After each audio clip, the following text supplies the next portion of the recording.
စ္စည်းဥစ္စာမွဲခြင်းမွဲပါစေတရားနဲ့ပညာမမွဲပါစေနဲ့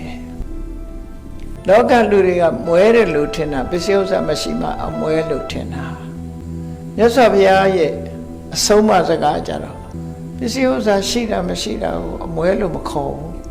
နော်ဘာကိုမှအမွဲခေါ်တာတော့ဆိုတရားတရားလည်းမရှိဘူးအသိပညာလည်းမရှိဘူးအဲ့ဒီပုဂ္ဂိုလ်ကြတော့အမွဲလို့ခေါ်တယ်ဘာကြောင့်လို့ဆိုရင်တန်တရားမှာဆက်ပြီးမွဲမှာပဲလေ